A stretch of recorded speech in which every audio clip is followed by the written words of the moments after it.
नमस्कार। आज हम लोग इस वीडियो में स्टैंडर्ड 11th का NCERT का हिस्ट्री का ये चैप्टर पढ़ने वाले हैं। तो ये चौथा वीडियो है इस चैप्टर के लिए, तो इसको हम लोग देखते हैं।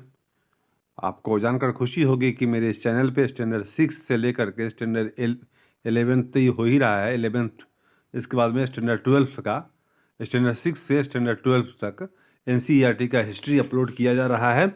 क्योंकि कम्पिटिटिव एग्ज़ाम्स की तैयारी करने वाले लोग, जब आपका एकेडमिक रिजल्ट आ जाएगा और कंपटीशन की दुनिया में आएंगे, तो उस समय आपको हिस्ट्री की तैयारी करनी पड़ती है, जिसमें NCERT का हिस्ट्री पढ़ना ज़रूरी हो जाता है। तो आपको स्टैंडर्ड 6 से स्टैंडर्ड 12 तक एक ही चैनल पे एक ही जगह अवेलेबल हो, इसको ध्यान में रख कर के मैंने ये अपलोड करने का डिसीजन लिया। और स्टैंडर्ड 6 से लेकर के 11 तक की चल रहा है। 6, 7, 8, 9, 10 हो चुका है, 11 चल रहा है। इसके बाद 12 भी मैं अपलोड करूँगा, तो आप इसको देखते रहें। तो आगे बढ़ते हैं। आज का ये टॉपिक है श्रमिकों का नियंत्रण।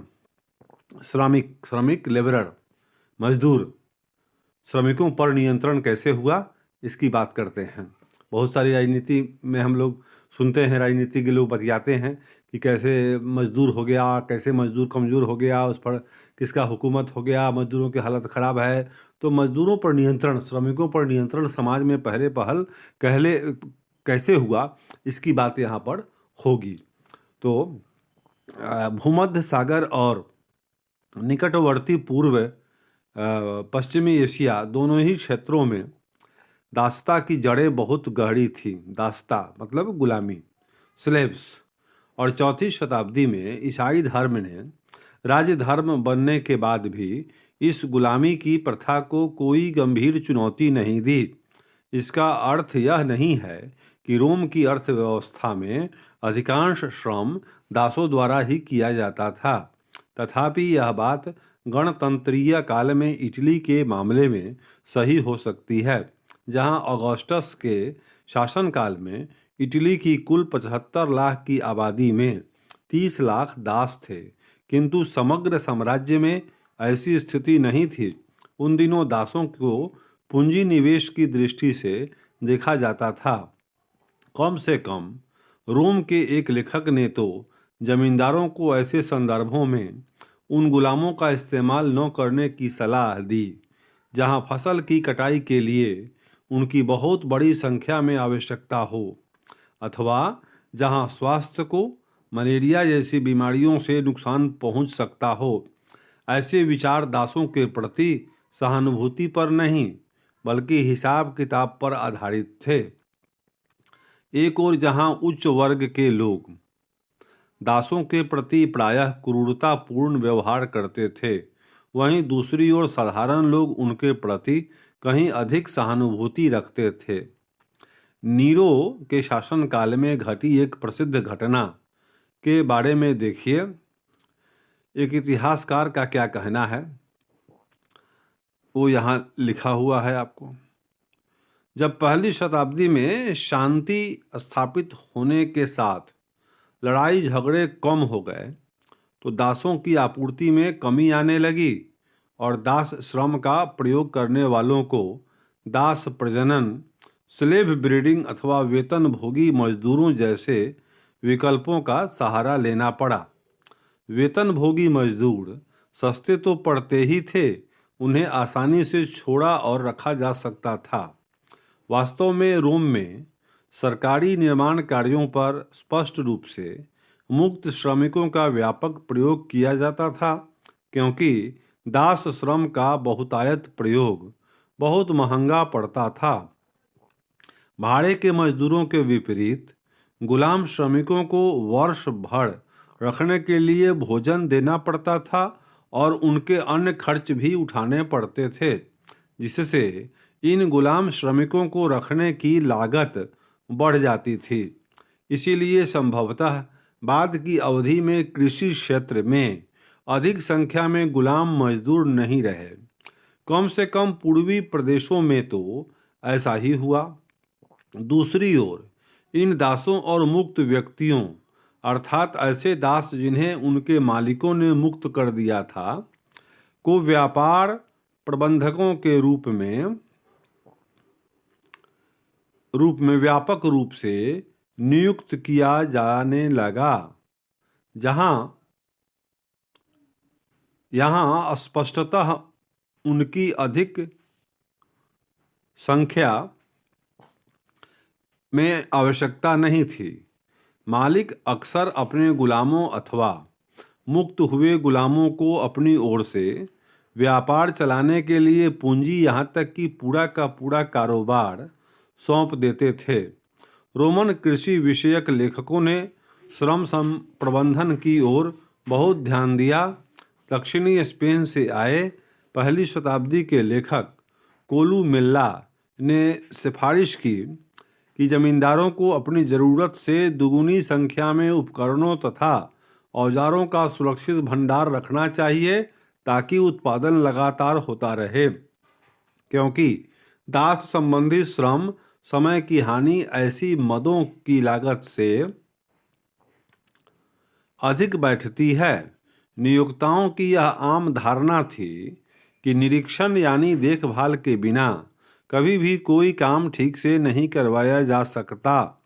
इसलिए मुक्त तथा दास दोनों प्रकार के श्रमिकों के लिए निरीक्षण संबंधी महत्वपूर्ण पहलू था। निरीक्षण सबसे महत्वपूर्ण पहलू था। निरीक्षण को सरल बनाने के लिए कामगारों को कभी कभी छोटे दलों में विभाजित कर दिया जाता था। कोलुमेला ने 10 श्रमिकों के समूह बनाने की सिफारिश की थी और यह दावा किया कि इन छोटे समूहों में यह बताना अपेक्षाकृत आसान होता है कि उनमें से कौन काम कर रहा है और कौन कर्मचारी और कौन कामचोरी। इससे पता चलता है कि उन दिनों श्रम प्रबंधन पर विस्तार से विचार किया जाता था।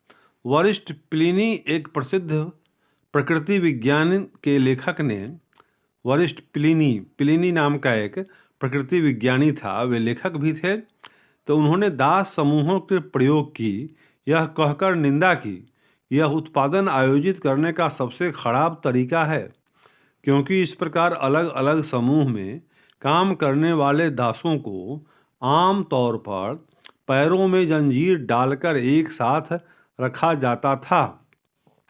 ऐसे तरीके कठोर और क्रूर प्रतीत होते थे, लेकिन हमें यह याद रखना चाहिए कि आज विश्व में अधिकांश फैक्ट्रियां श्रम कानून नियंत्रण के कुछ ऐसे ही सिद्धांत लागू करती हैं।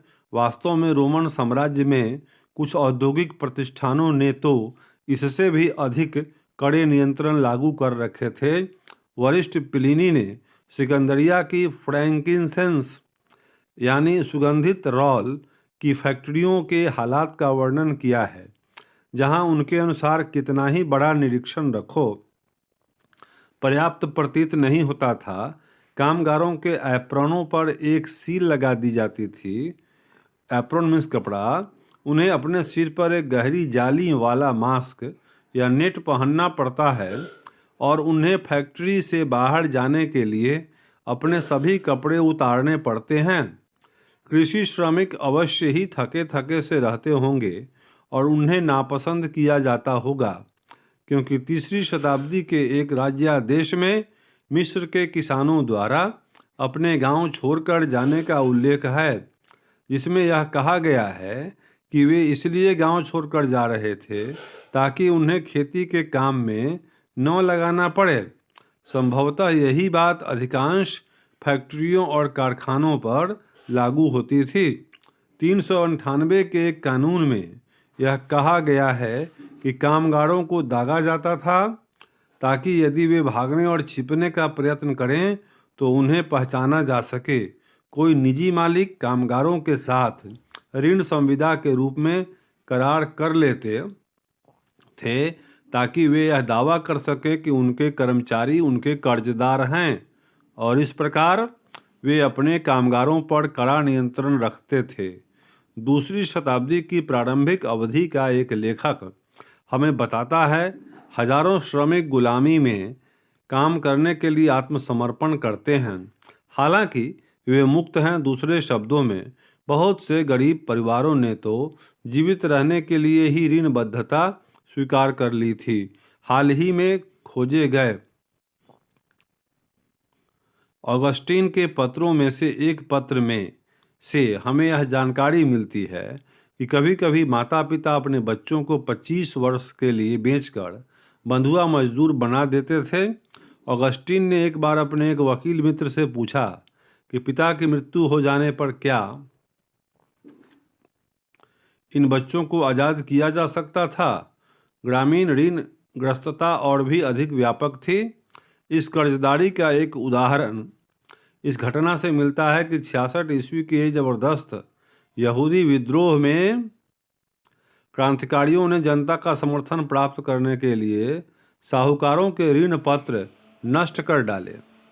फिर भी हमें इस संबंध में यही सही स्थिति समझने के लिए पर्याप्त सावधानी बरतनी चाहिए और सीधे इस निष्कर्ष पर नहीं पहुंच जाना चाहिए कि अधिकतर श्रमिकों पर इन तरीकों से दबाव डाला जाता था। 5वीं शताब्दी के अंतिम वर्षों में सम्राट एनास्टेसियस ने ऊंची मजदूरियां देकर और समूचे पूर्वी क्षेत्र से श्रमिकों को आकर्षित करके 3 सप्ताह से भी कम समय में पूर्वी सीमांत क्षेत्र में दारा शहर का निर्माण किया था। कुछ दस्तावेजों से हम यह अनुमान भी लगा सकते हैं 6ठी शताब्दी तक भूमध्य सागरीय क्षेत्र में विशेषकर पूर्वी भाग में वेतनभोगी श्रमिक कितने अधिक फैल गए थे। सामाजिक श्रेणियां। आइए अब हम और अधिक ब्यौरे न देकर साम्राज्य की सामाजिक संरचनाओं की जानकारी प्राप्त करने का प्रयत्न करें। इतिहासकार टैसिटस ने प्रारंभिक साम्राज्य के प्रमुख सामाजिक समूहों का वर्णन इस प्रकार किया है। सेनेटर, पेरेंट्स, शाब्दिक अर्थ पिता, अश्वारोही वर्ग के प्रमुख सदस्य, जनता का सम्मानीय वर्ग जिनका संबंध महान घरानों से था, फुहड़ निम्नतर वर्ग यानी कमीनकारू, प्लेब्स सोर्डिडा जो उनके अनुसार सर्कस और थिएटर तमाशे देखने के आदी थे, और अंततः दास।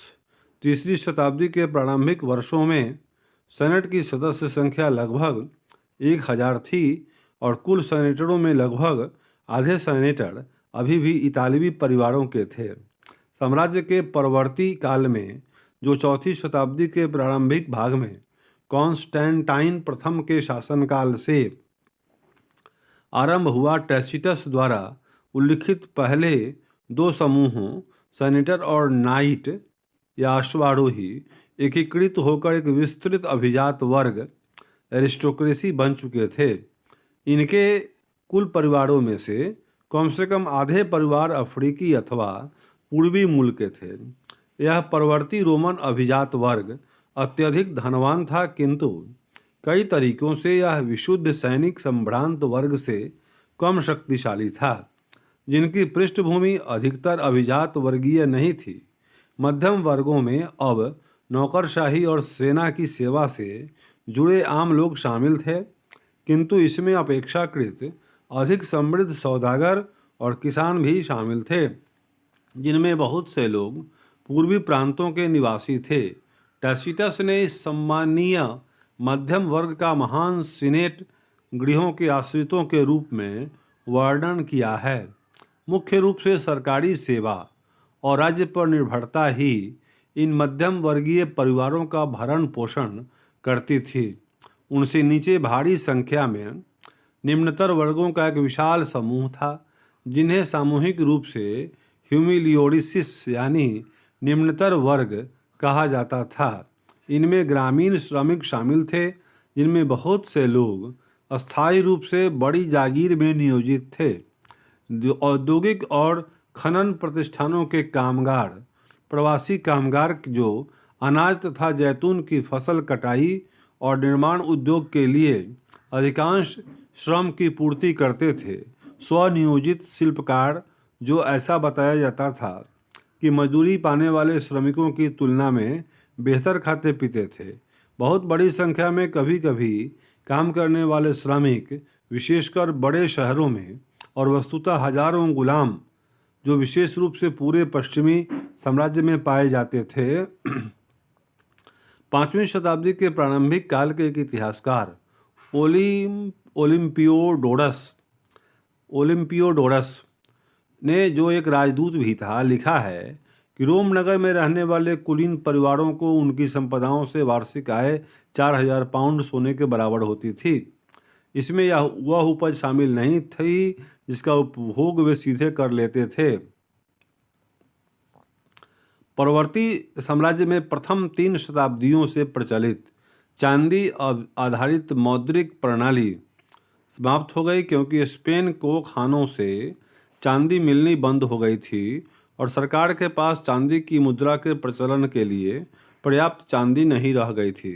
कॉन्स्टेंटाइन ने सोने पर आधारित नई मौद्रिक प्रणाली स्थापित की और परवर्ती समूचे पुराकाल में इन मुद्राओं का भारी मात्रा में प्रचलन रहा। रोम साम्राज्य के परवर्ती काल में वहाँ की नौकरशाही के उच्च तथा मध्य वर्ग अपेक्षाकृत बहुत धनी थे, क्योंकि उन्हें अपना वेतन सोने के रूप में मिलता था और वे अपनी आमदनी का बहुत बड़ा हिस्सा जमीन जैसी परिसंपत्तियां खरीदने में लगाते थे। इसके अतिरिक्त साम्राज्य में भ्रष्टाचार बहुत फैला हुआ था। विशेष रूप से न्याय प्रणाली और सैन्य आपूर्तियों के प्रशासन में उच्च अधिकारी और गवर्नर लूट खसोट और लालच के लिए कुख्यात हो गए, लेकिन सरकार ने इस प्रकार के भ्रष्टाचारों को रोकने के लिए बारंबार हस्तक्षेप किया। इस संबंध में हमें पता ही इसलिए चलता है कि सरकार द्वारा अनेक कानून बनाए गए। साथ ही इतिहासविदों तथा अन्य बुद्धिजीवियों ने ऐसे भ्रष्ट कारनामों की खुलकर निंदा की। आलोचना का यह तत्व अभिजात्य एवं श्रेण्य जगत की एक उल्लेखनीय विशेषता है। रोमन साम्राज्य तानाशाही पर आधारित था। वहाँ असहमति या आलोचना को कभी कभार ही बर्दाश्त किया जाता था। आमतौर पर सरकार विरोध का उत्तर हिंसात्मक कार्रवाई से देती थी, विशेष रूप से पूर्वी भाग के शहरों में, जहाँ लोग अक्सर निडर होकर सम्राटों का मजाक उड़ाया करते थे। तथापि 4वीं शताब्दी तक आते आते रोमन कानून की एक प्रबल परंपरा का उद्भव हो चुका था। उसने सर्वाधिक भयंकर सम्राटों पर भी अंकुश लगाने का काम किया था। सम्राट लोग अपनी मनमानी नहीं कर सकते थे और नागरिक अधिकारों की रक्षा के लिए कानून का सक्रिय रूप में प्रयोग किया जाता था। इसीलिए 4वीं शताब्दी के अंतिम दशकों में एम्ब्रोस जैसे शक्तिशाली बिशपों के लिए यह संभव हो पाया कि यदि सम्राट आम जनता के प्रति अत्यधिक कठोर या दमनकारी हो जाएं, तो ये बिशप भी उतनी ही अधिक शक्ति से उनका मुकाबला करें। तो इसके बाद हम लोग अगले वीडियो में देखेंगे। Thank you for viewing.